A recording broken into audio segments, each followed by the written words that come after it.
no seu mestrado, você já lidava com data science mesmo ou não? Como que era? O que aconteceu? Quando eu estava em dedicação exclusiva, esse é um programa que permitia, eu era oficial da ativa já, na verdade tinha sido promovido a capitão em 2015. Peraí, deixa eu pegar a data, 2015, daí isso, foi 2016 para lá. Só que mesmo em dedicação exclusiva, a gente tinha as reuniões nossas do PPGAL, que a gente chamava, era o grupo de pós-graduação de quem era oficial e era liberado, entre aspas, pela FAB. Você continuava ativo, mas você só tinha que frequentar a aula dedicada à pesquisa. E eu me voluntariei lá no IAV para acompanhar alguns grupos de pesquisa. Então, foi quando eu vi que eles estavam desenvolvendo a parte de navegação autônoma, alguns projetos que a gente foi para Santa Cruz para pegar telemetria de Vant, eu acompanhei o pessoal.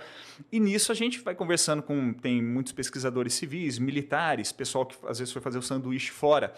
E voltou, foi quando eu comecei a gostar muito dessa parte. Então, ali tinha o professor Ângelo Pássaro, lá do IAV, e tinham feito na época uma biblioteca toda em C++, dentro do IAV, com meteorística, tudo. Cara, eu falei, poxa, eu vou aprofundar tanto em machine learning quanto na parte de visão computacional. Então, foi aquele contato que eu já comecei.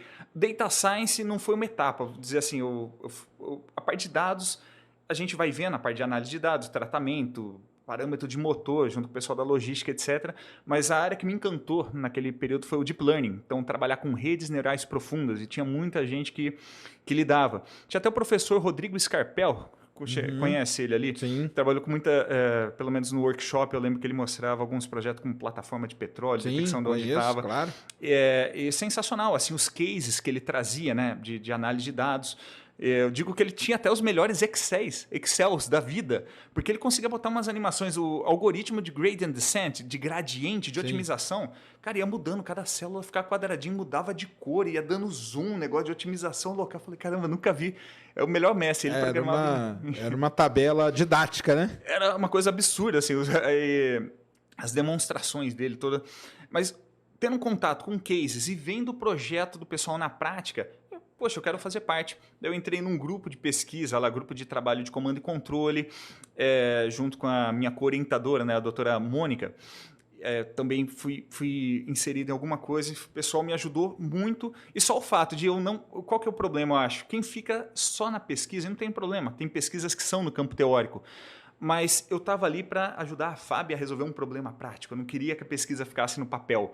E o problema é que, por mais que você queira implementar na prática, se você fica só vendo paper e fazendo código de programação, você perde um pouco a noção da realidade. Você chega numa reunião séria e você propõe umas coisas que não são realistas. Agora, quando você está num grupo de pesquisa que está em campo, poxa, está tentando voar com aquele drone autônomo, você pega o melhor dos dois mundos. Então, eu acho que ter ido voluntariamente para o IAV e participado desses grupos, até hoje, você vai ver no LinkedIn, eu publiquei do Projeto ASA, um ambiente de simulação aeroespacial, de missões. Cara, o nível do pessoal é altíssimo, todos os projetos lá do IAV, até mandar um abraço para eles, que eu conversei recentemente, eu tenho visto avanços, né? Você vê as verbas, às vezes elas são as mesmas para todos os órgãos do governo, mas o pessoal lá é muito bom realmente. Não, esse pessoal aí mexe com esses big science aí, né? Eles são... Realmente tem que tirar o chapéu para eles.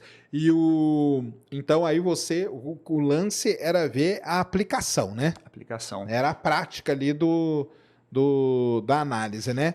E aí você foi para essa área aí que te chamou mais atenção, que é o que a gente chama. Vamos explicar para o pessoal então, né? Até que já falamos vários termos aqui e até para a galera entender, porque tem muita confusão, né? Sim. O que é Data Science, Deep Learning, Machine Learning, redes neurais, tudo isso aparentemente é meio que a mesma coisa, mas não é. Sim. Né?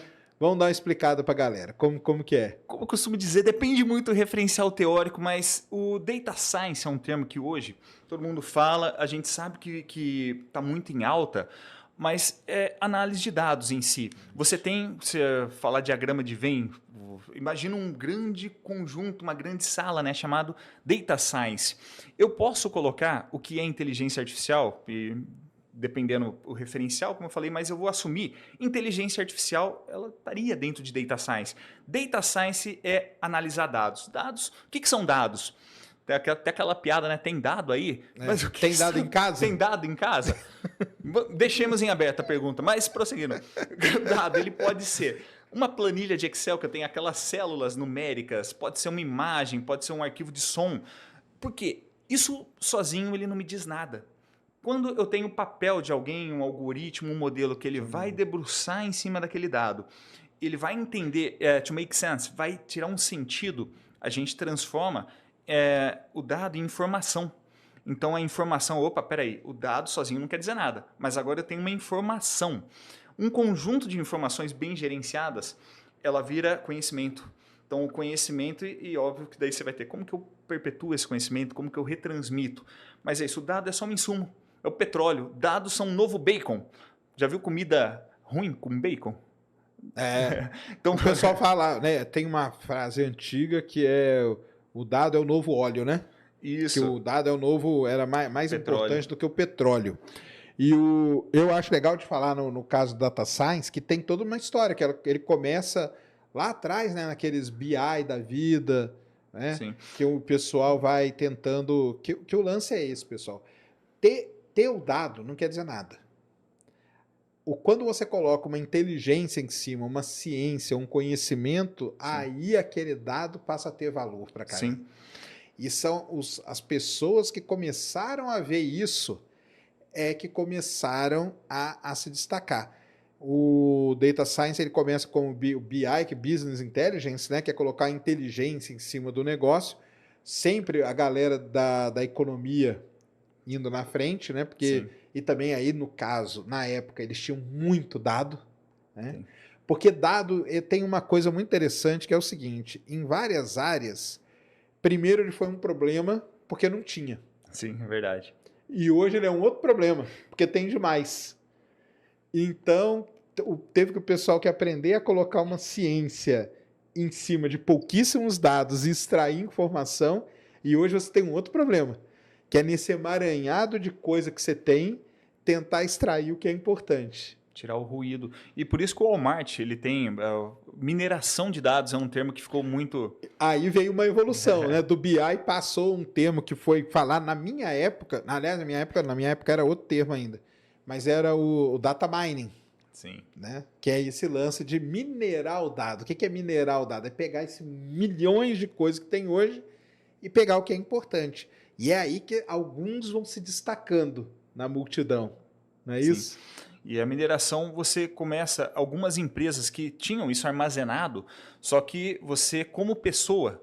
Elas não davam valor, né, cara? Elas não davam valor nenhum, né? Para que eu tô gastando? O armazenamento era uma coisa cara. Claro. Se hoje você tem o storage, o S3 da Amazon, que é barato, o terabyte ali, antes não era assim, as pessoas não entendiam. Só que, por que não entendiam? Quando você bota uma pessoa, um ser humano ali para olhar, cara, a pessoa consegue comparar 7 coisas. No máximo, depois ela começa a se perder, não faz sentido. Como que uma pessoa acha padrão? Não acha. E aí começaram os padrões escondidos. Padrões escondidos. Ainda, né? Daí aquela história da fraude da cerveja, que eu sempre costumo dizer. O Walmart mesmo, ele é tão pioneiro naquela época, poxa, começou a botar as fraldas do lado da cerveja no período da tarde. Por quê? Na década de 80, o marido chegava em casa, poxa, acabou a fralda. Daí, não, tudo bem, eu passo depois do trabalho. Passava lá, fralda, cerveja, já leva os dois. E disparou a venda, né? Tinha uma correlação altíssima. Esse exemplo do Walmart, o meu professor dessa matéria que eu fiz lá na PUC, ele ensinou por conta disso que eu falei. Você começa a estudar o comportamento. Sim. Então, por exemplo, na PUC lá, entravam milhares de pessoas por dia. E daí, cara, que tá entrando homem, mulher? Mas se você começa a analisar, você pode tirar proveito disso aí para alguma coisa. Sim. E muita gente tirou. A moça da cantina, eu lembro que ela tirou, que ela mudou a cantina de lugar por conta disso. Essa galera que vendia livro, o cara do Xerox mudou, na época tinha Xerox, hoje não tem mais não. Ele mudou também o lugar, e o exemplo que ele deu foi exatamente esse do Walmart, de ter tido essa sacada. Sim. Até pensando na PUC, né? Olha só, olha uma ideia de empreendedorismo, né? Fazer uma inferência do clima para levar já guarda-chuva, capinha, né? Olha, são coisas, parece besteira, mas você começa a analisar e você consegue coletar. Você não entende, tudo é óbvio depois que você sabe a resposta. Sim. Mas você só vai saber a resposta quando você conseguir analisar esse padrão. Então falou, Business Intelligence, Data Mining são termos que vieram. Até um livro que eu recomendo para todo mundo, que é você que não é técnico, não sabe programar, ou para quem sabe programar, Data Science para negócios. Ele até fala que ele considera de maneira intercambiável o termo data mining, business intelligence, data science, porque no final das contas, que eu falei, depende de quem está falando hoje, Sim. depende da referência, mas é uma ciência que não é nova. Redes neurais mesmo são Sim, novas. não, nada disso é novo, nada disso é novo. E depois teve um outro termo que eu falo pro pessoal aqui, que ficou muito famoso. Aí sim, na minha época, era a estatística multivariada.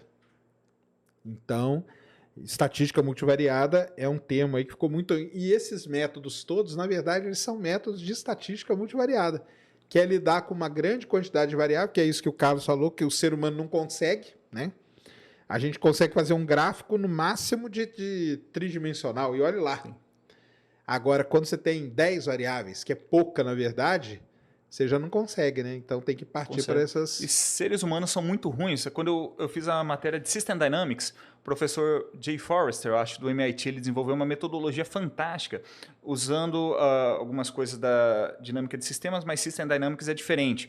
Que você vai ver, os seres humanos são ruins de entender coisas que estão espaçadas no tempo e que você tem por exemplo, um loop de reforço positivo. A resposta ela não é linear. Ela não é linear e ainda é espaçada no tempo. As pessoas não conseguem. Por exemplo, quantas vezes eu consigo dobrar uma folha de papel até chegar à Lua? Aquele exemplo teórico. As pessoas não têm a noção de exponencial. Então, quando a gente modela, é muito mais fácil. E porque o algoritmo também ele não vai ter alguns vieses que nós temos assim de... Claro, alguns com pressupostos. certeza. Isso aí que é o principal mesmo. Então, vem esses termos todos aí. E dentro dessa grande sala, né, que você falou que é o Data Science, aí tem várias coisinhas ali, né? Vários grupinhos, né? Sim. Como se fosse uma sala de aula, tem vários grupinhos, né? E aí tem o que ali dentro? Tem o pessoal do Machine Learning, Deep Learning, como que é? Como que o você analista dividaria? de dados hoje, você consegue entender ele como uma figura separada, porque quando a gente fala até Data Science, todo mundo tem que construir um modelo. Não necessariamente. Às vezes você uma análise bem feita, você consegue extrair o que você precisa. Mas dentro do Data Science tem inteligência artificial. E dentro da inteligência artificial você tem vários métodos. Desde um método, por exemplo, do robô, como que o robô que você coloca para limpar a casa, se alguém tiver alguma dica, inclusive de modelos de robô, estou precisando de um lá para casa. O que a gente comprou não era bacana não. Mas algoritmos que conseguem fazer essa busca, algoritmos de reforço, de aprendizado. Mas eu tenho inteligência artificial. E eu tenho uma categoria especial ali que talvez seja um termo que as pessoas escutam mais, machine learning, aprendizado de máquina. É muito interessante como que o machine learning você pega na década de 80, 70 para 80, como que ele se destacou. Porque o que era programação antes? As pessoas... Imagina que eu quero knowledge based, né? Eu tenho alguém programando todo o conhecimento do mundo. Programação, tem que ter regras para tudo. E as pessoas começaram a ver que, ok, eu consigo fazer isso com xadrez, mas existem alguns problemas que eu não consigo criar regras de negócios para tudo. E esses problemas são aqueles que a máquina aprende. Por que aprendizado de máquina? Se a gente for falar matematicamente, é porque a máquina aprende os pesos daquela equação paramétrica que ele vai atualizando. Mas é bem isso mesmo. O aprendizado de máquina, o machine learning, eu tenho dados históricos. Esses dados históricos, em grande quantidade, com cada coluna, imagina uma coluna de Excel. Eu tenho uma linha para o paciente 0. Eu tenho a pressão arterial dele, eu tenho a idade, eu tenho peso, frequência cardíaca em repouso e na última coluna eu coloco um 0 se ele não tem uma doença cardiovascular ou 1 se ele desenvolveu alguma doença cardiovascular. Uma pessoa, um paciente não me diz nada, mas imagina que eu tenho 1000 linhas, 10.000 linhas com 10.000 pacientes. Eu consigo colocar dentro de um modelo estatístico, um modelo paramétrico que eu tenho uma regrinha que ele vai rodar várias iterações, ele vai atualizando os pezinhos e pronto. No final, ele chega lá e fala, pronto, aqui tá bom, pode parar de treinar. Quando eu colocar um caso novo, ele vai me dizer, essa pessoa vai ter ou não vai ter uma doença cardiovascular. Óbvio, com uma probabilidade. Esse é o aprendizado de máquina. Daí a gente entra nas especificidades. Dentro de machine learning, tem deep learning, que são as redes neurais profundas, tem interseção com outras áreas, por exemplo, visão computacional, que é um campo separado, mas pode ter uma área comum com a inteligência artificial. E aí a gente vai misturando o termo, que eu acho que se trouxer mais vai acabar confundindo um pouquinho aí.